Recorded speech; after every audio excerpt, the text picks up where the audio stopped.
Bonjour à tous. Jésus enseignait souvent en parabole. La parabole permet en quelques mots, une histoire, quelques traits forts, de faire passer le message que l'on veut transmettre à ceux qui nous écoutent. Et c'est donc très efficace, et on retient beaucoup plus facilement ainsi l'enseignement.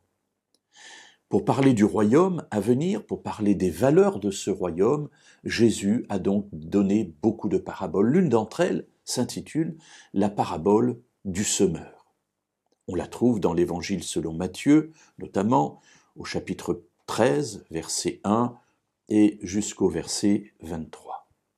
Alors voilà, un semeur sort pour semer.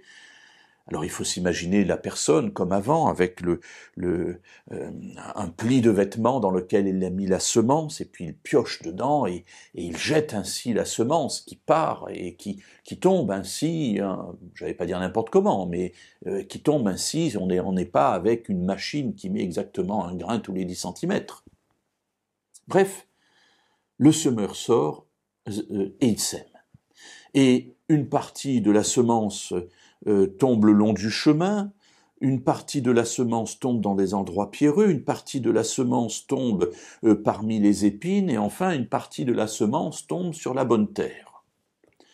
La première réflexion qu'on peut avoir dans cette parabole, c'est que ce semeur n'est quand même pas très précautionneux. Quand on sait le prix des choses, on se dirait peut-être qu'il faudrait faire un peu plus attention et semer vraiment uniquement là où il y a de la bonne terre.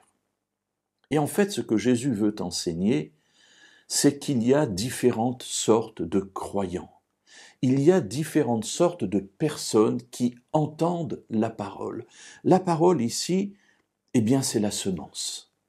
C'est cette semence qui est semée dans des terres, dans des territoires différents, des choses très arides, le chemin sur lequel tout le monde marche, les endroits pierreux, les épines, la bonne terre. Bref, cela nous montre que Dieu, dans son amour, dispense cette bonne parole, cette parole du salut, à tout le monde. Il ne dit pas non, adressez-vous simplement aux gens qui peuvent la comprendre, mais il dit non, il faut donner à chacun la chance d'entendre cette parole d'amour de Dieu. Alors semez partout. Et voilà que ce semeur sort, il pioche dans sa besace et il répand sa semence partout. Et nous l'avons vu, cette semence tombe dans différentes terres, dans différentes situations.